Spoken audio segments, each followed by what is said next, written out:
I knew something stank when I saw the same 4,912 and 30-second payment hit on 3 consecutive Fridays.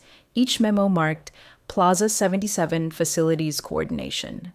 Facilities coordination, my ass. We don't even have a Plaza 77. The last time I heard that phrase, it was printed on a leftover conference badge from some vendor schmooze fest back in 2018.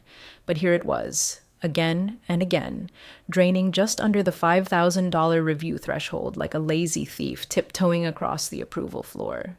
I cross-referenced the expense codes against our vendor ledger, the remittance reports, and our ACH logs. No EIN, no physical address, just a P.O. box in Dayton that, when Googled, pointed me to a strip mall with a vape shop and a for lease sign. That's when the itch behind my eyes started. You know the one. The kind that tells you you're not paranoid. You're just surrounded by amateurs who think the system is too bloated to bite back. I'm the woman they send holiday cards to without signing them. The one who shows up in the org chart under Other, Records Custodian and Internal Compliance. AKA the human parking brake they forgot was still buckled in. I don't yell. I don't do office politics, but I remember. And I read. Especially the fine print most folks skim between coffee runs and passive-aggressive Slack messages. Before we get too deep in the trench, quick favor. If you're listening and haven't hit subscribe or liked this yet, it helps more than you know. 97% of people just coast through without clicking anything, but this kind of story, it takes a whole team working overtime in the dark corners of policy hell. A click keeps the engine running. Anyway, back to our little disappearing act. The fourth payment hit on a Sunday. A Sunday. No business in their right mind issues vendor payments on the Sabbath unless Jesus himself is doing the books. And who signed off? My manager, Neil. Neil, who once told me, and I quote, "Too much documentation slows down momentum." Neil, whose idea of risk assessment was, don't worry unless someone sues. Well, consider me worried. I opened up our records management system and ran a keycard audit. Who was in the office on Sunday? Just one badge, Neil's. Time-stamped at 6:42 p.m. entering the records room. That room doesn't even have a working Keurig. There's only one reason to go in there on a weekend, and it's not for the ambiance. So I started digging deeper. The vendor files weren't missing, yet. But someone had replaced the hard copy requisitions with clean duplicates. You'd only notice if you kept the serial log of document IDs, which I do, because someone has to. The approval stamp? Smudged. Not digital. Physically stamped, likely copied. And when I ran the metadata on the PDF versions uploaded into our system, all traced back to one machine, Neil's. He'd batch scanned them into the system during a 2-hour window flagged by our own automated compliance trigger, one he clearly didn't realize I was still monitoring. I drafted a preliminary anomaly report. 5 pages. Clean, clinical. Nothing that screamed whistleblower. Just a quiet nudge to the internal controls team with a polite recommendation for vendor verification. Standard language, neutral tone. I sent it at 3:07 p.m. Monday. By 3:49 p.m., my calendar pinged with a new meeting invite from Neil. Quick sync, records optimization discussion. No agenda, no invitees, just me and him. Wednesday morning, basement conference room. I looked at the title, looked at the sender, and smiled. I've seen this dance before. It starts with optimization and ends with reassignment. He has no idea what clause lives inside the lender agreement he signed last quarter, but I do. I printed the memo in triplicate. Old habit from when files lived in cabinets and managers couldn't pretend a digital trail didn't exist. It was 5 pages long. Charts, payment timelines, vendor registry anomalies, approval signature mismatches, no exclamation points, just patterns, documented with the sort of surgical neutrality that makes people squirm more than a raised voice ever could. I walked it into Neil's office like I was delivering a coffee order. Calm, professional, unreadable. He didn't even look up at first, just gestured to the side of his desk, where half the inbox had collapsed under expired onboarding guides and a half-eaten Cliff Bar. I placed the memo dead center. Vendor irregularity, Plaza 77, I said evenly. Repeated ACH transfers under the audit flag limit. No EIN, residential address, Sunday disbursements. It's all in there.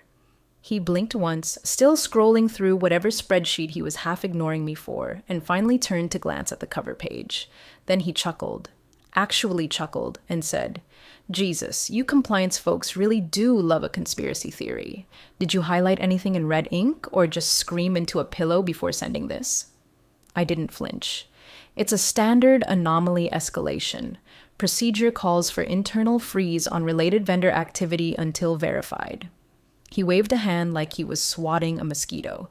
Come on, don't jam the pipeline over a mailbox glitch. You're looking for shadows, not fraud. No need to go nuclear with a freeze. Just clean it up. So that's how it was going to be.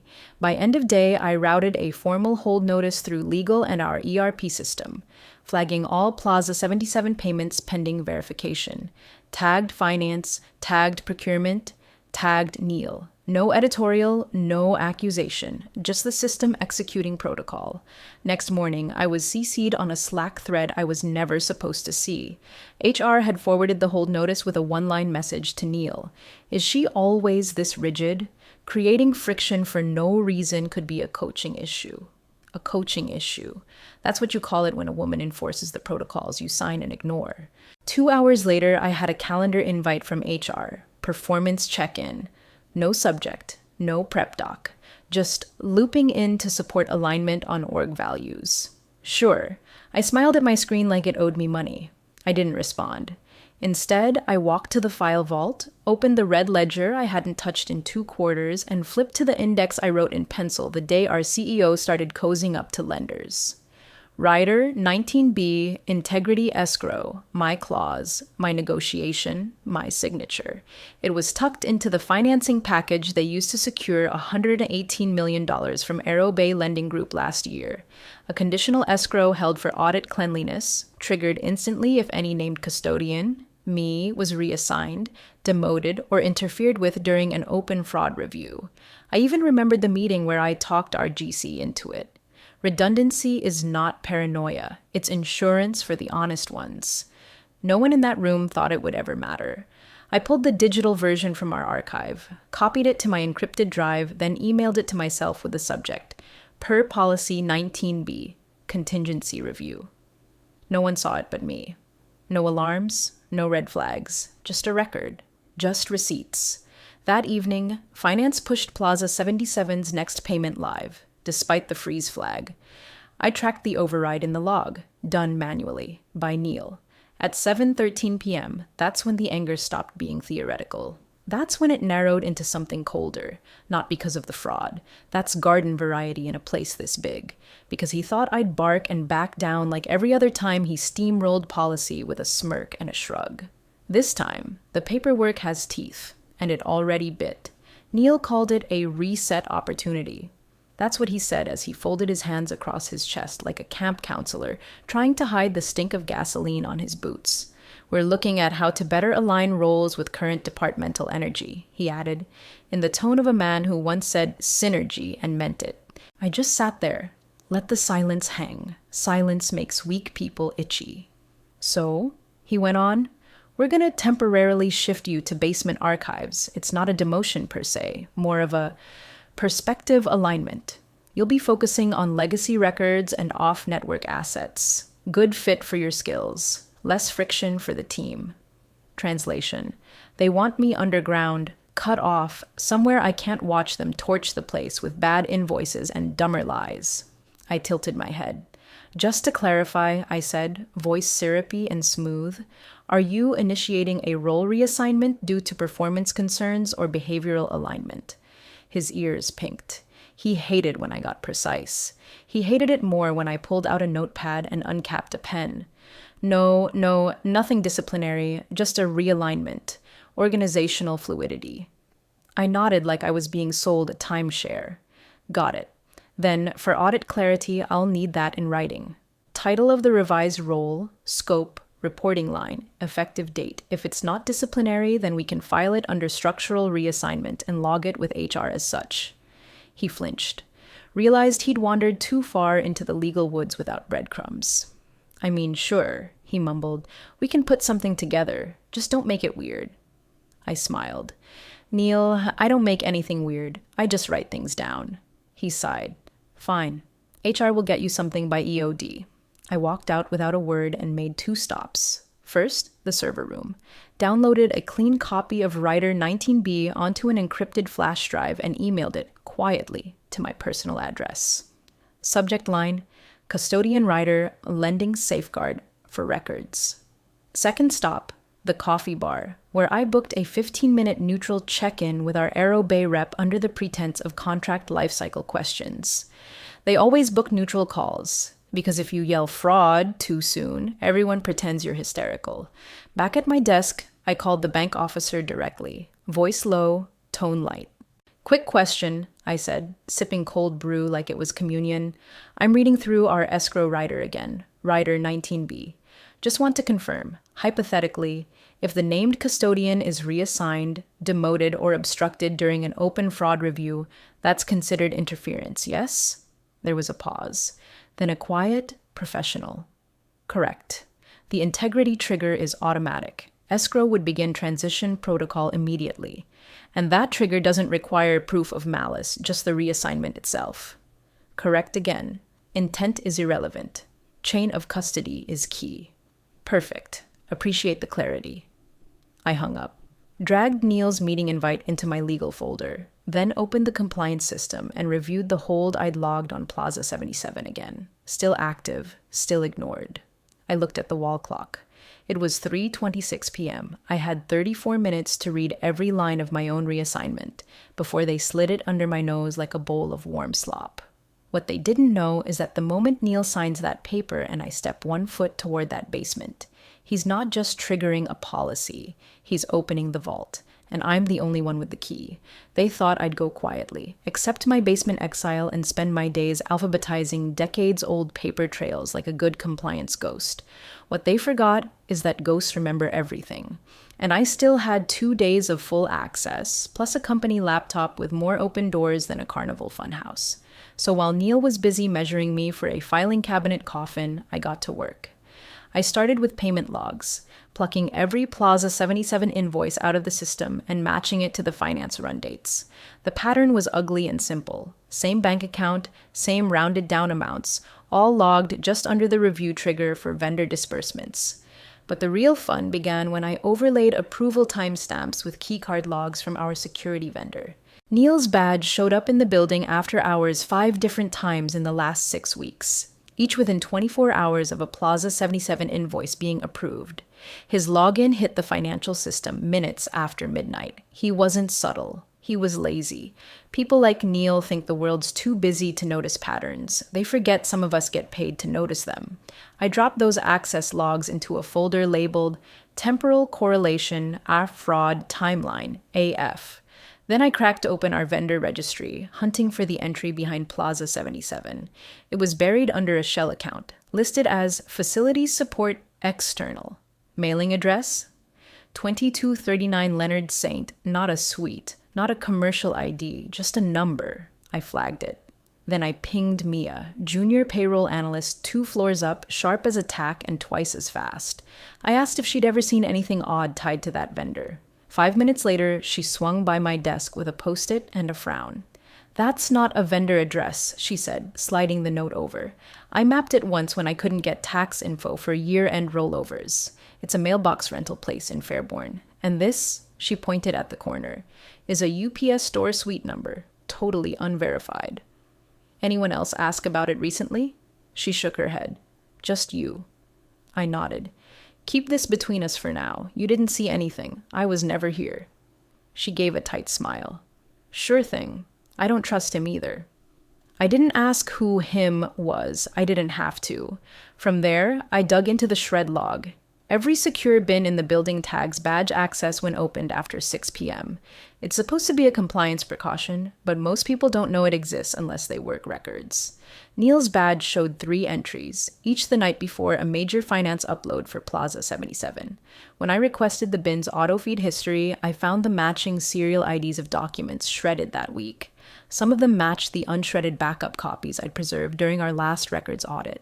He wasn't just faking invoices, he was trying to erase the originals. I downloaded every image and every log, screenshots, PDFs, side-by-side comparisons. I formatted them into a court-ready audit packet with section headers like invoice variance, approval fraud, and access log timestamps versus payment authentications. Each file titled like a love letter to an IRS agent with a grudge. I even included a folder labeled Anticipated Rebuttals, Bad Faith Explanations, and filled it with every excuse I knew he'd try, color-coded by probable timeline. By 1:42 a.m., it was done. The audit packet was encrypted and uploaded to 3 separate off-site accounts under my name. Flash drive copy sealed in my glove compartment.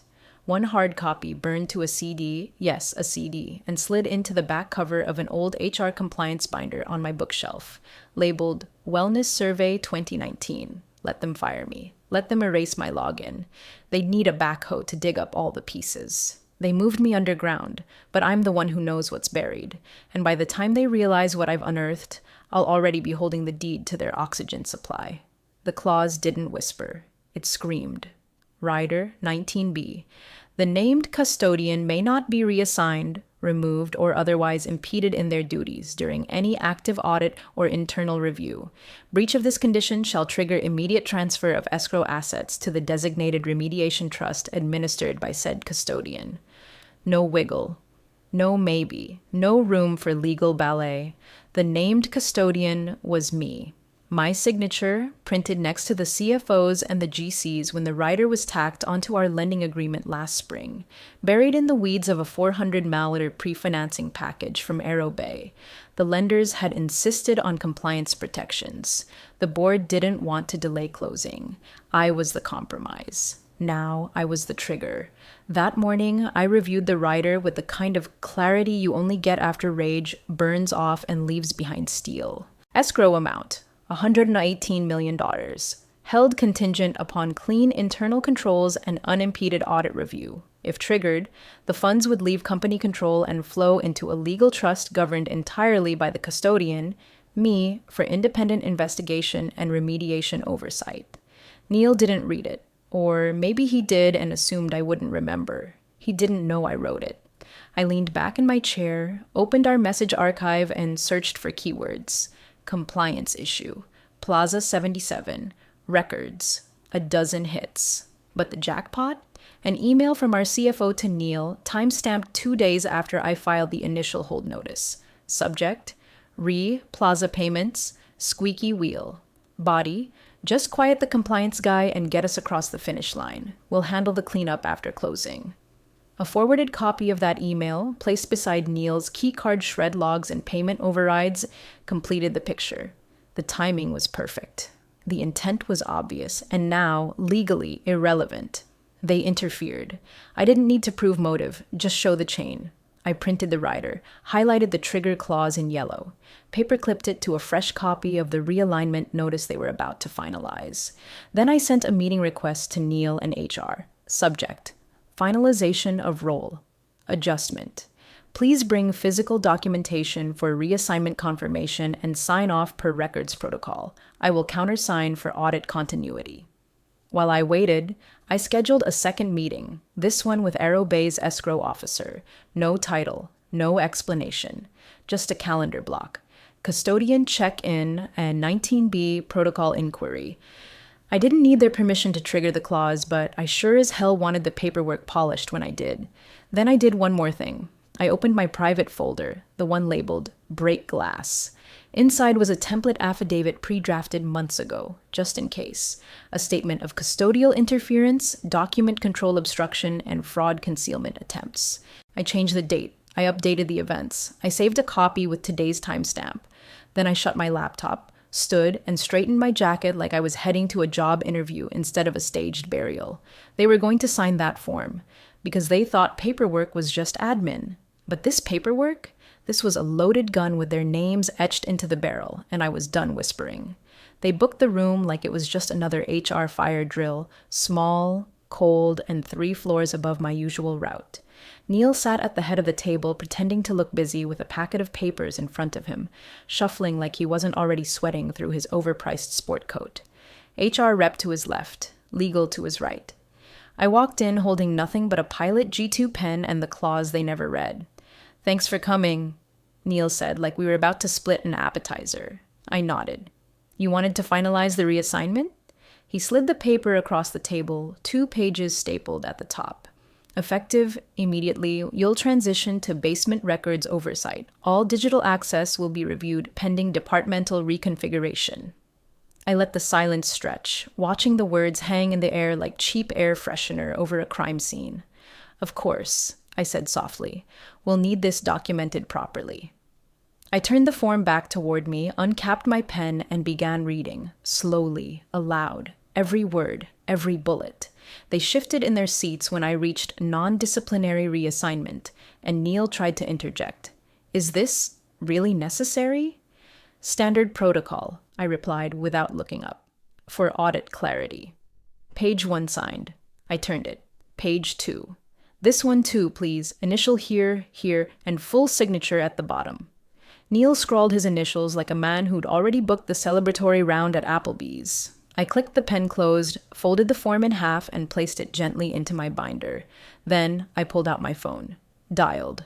Put it on speaker. 3 rings. Then a calm voice on the other end. Arrow Bay Lending, Escrow Services. This is Marcus. I smiled. Hi, Marcus. This is Danielle Morrow, custodian of record for lending agreement.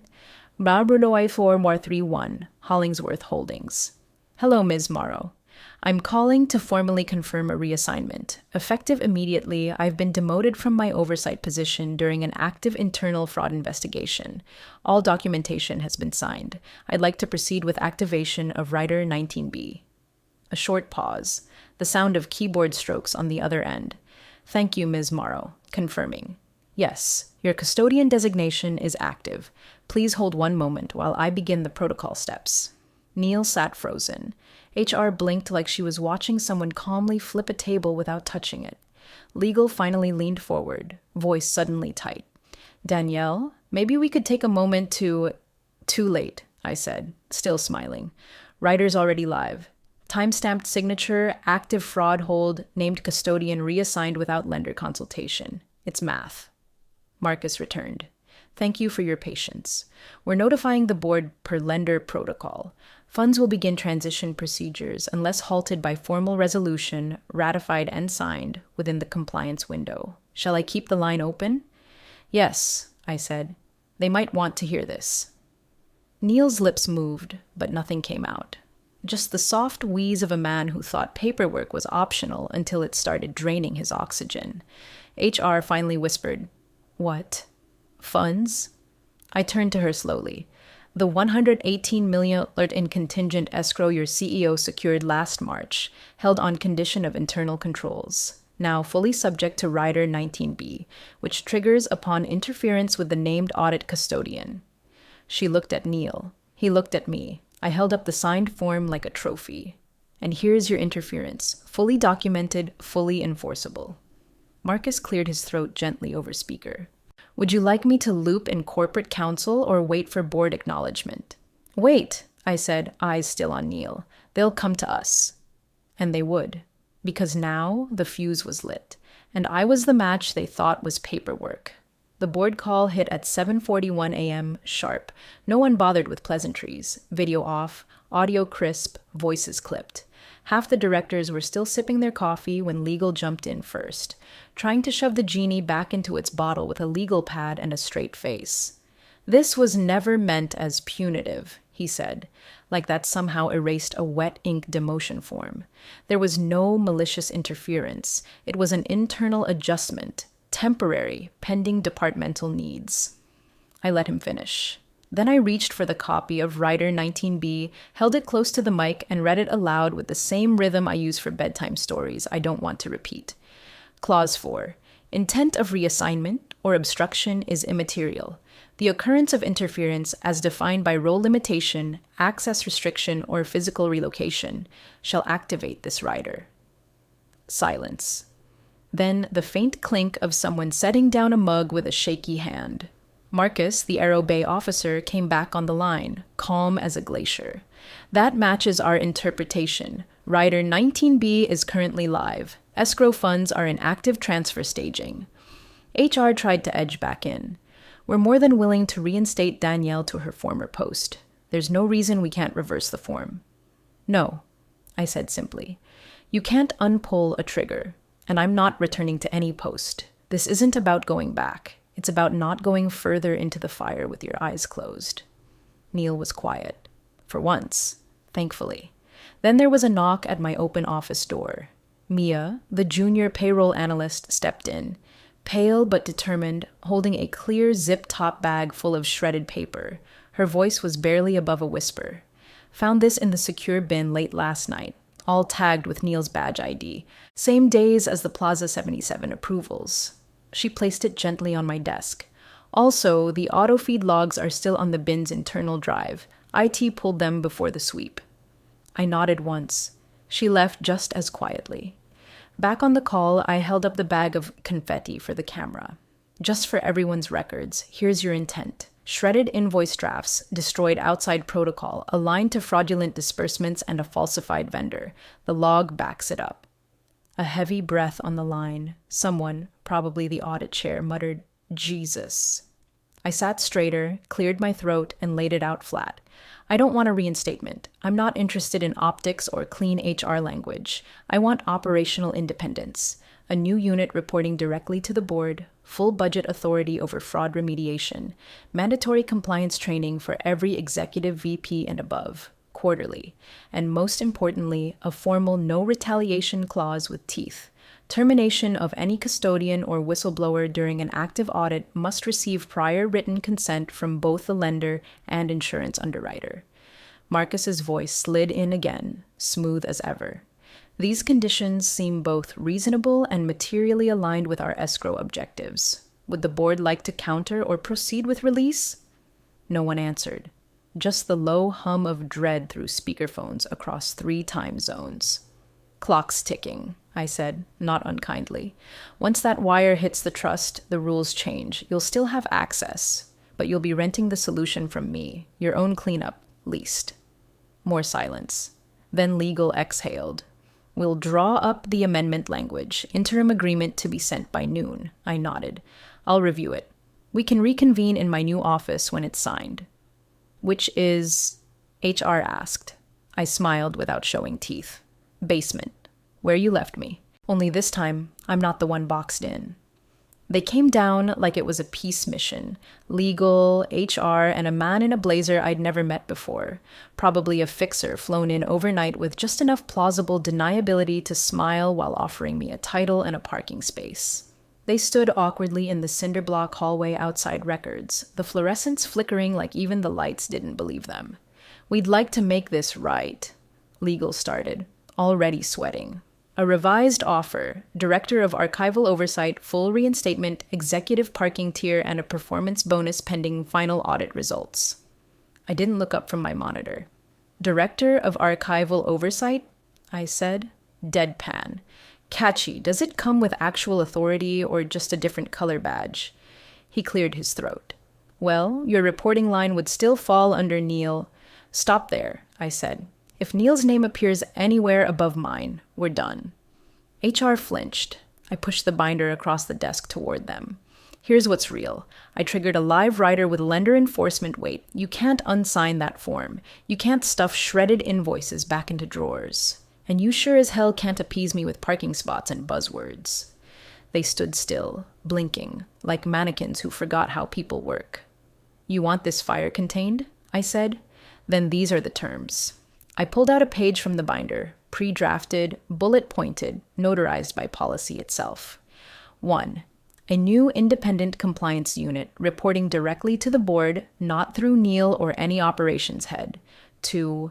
Any termination, demotion, or access limitation of a named custodian during an active audit requires prior written consent from both Aerobay and our underwriter. 3. Mandatory quarterly compliance training for all executives and directors. Attendance tracked. Completion required. 4. Full remediation budget under my control. No caps, no cross-department approvals. 5. Written apologies optional. Enforced standards mandatory. The man in the blazer, outside counsel, I was guessing, spoke finally. Those terms are quite aggressive. They're policy, I said. You just never thought anyone would enforce it. Counsel flipped through the binder. If we rescind the reassignment form, you won't, I cut in, because it doesn't matter. The writer's already tripped. Escrow is staging. Marcus is still on the line upstairs, waiting to hear if we finalize or execute. This is your last off-ramp before the money moves. Their faces cracked then. HR's especially. She'd finally caught up to the math, to the idea that I wasn't bluffing, that every click of my keyboard had been preparing for this exact moment, like loading a spreadsheet-shaped guillotine. The blazer exhaled and nodded. We'll need the board's approval on these. They're already looped, I said. I sent them the draft this morning. 2 signatures in, 3 pending. Don't waste time pretending you've got wiggle room. No one argued. We moved to the long table in the record's back room, my new command center. It smelled like paper and consequence. Marcus was already on speaker, waiting. Is the amendment signed? He asked. Pending final ink, I replied. Stand by. Legal scribbled. HR didn't even ask for edits. Outside counsel initialed every clause like he was signing away someone else's lease on survival. When it was done, I scanned the final doc, uploaded it to the shared lender folder, and slid the original into my binder next to the reassignment form that started it all. Marcus, I said, we're confirmed. New amendment filed. Thank you, Ms. Morrow. Holding protocol paused. You now have full remediation authority. HR tried one last smile. Will you still be operating from down here? For now, I said. I like the quiet. Fewer liars per square foot. The elevator doors closed behind them like a verdict. They thought they were giving me a new title. What they actually gave me was jurisdiction. Marcus's voice came through the speaker like a scalpel, calm, exact, ready to cut through whatever was left of their illusions. Proceed with release or confirm amended controls. I didn't look at the others. They'd had their chance to posture, reframe, negotiate like this was salvageable through charm and a half-hearted apology. The amended agreement sat beside me, wet ink still drying, bearing 5 board signatures and 1 from legal, now finally shaking the sleep out of their contract coma. I nodded, slow and deliberate, like closing a latch on a steel trap. Release the escrow, I said, into the remediation trust, as specified, under my administration. Marcus acknowledged with 1 word, understood. Then the world shifted. Not loud, not dramatic, just a few status changes, a green confirmation bar on a shared screen, a timestamp added to the wire ledger that would live forever in both our records and their regret. $118 million moved in silence from contingency to consequence. From that moment forward, the company rented its cleanup from me. Every dollar spent to fix their mess passed through a structure I controlled, auditable, insured, and no longer subject to the whims of Neil or anyone else who thought rules were suggestions. Neil didn't show up to the next board call. No statement, no protest.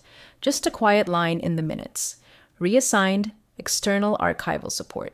A title with no team, no access, and no doors to lock behind him. The board minutes from that same meeting read, like the preamble to a new constitution. Item 3. Authority of Compliance and Records Remediation Unit confirmed. Item 4. No retaliation clause to be embedded in all future custodian contracts. Item 6. Plaza 77. External Fraud Counsel retained. Criminal referral in progress. I didn't smile. I don't think I've truly smiled since I caught that first $4,912.36 payment. This wasn't joy. This was alignment. A correction of the narrative, an audit in human form.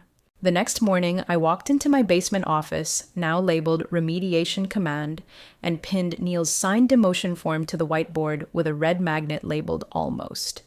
Next to it, I tacked the training schedule for executive compliance. Week 1.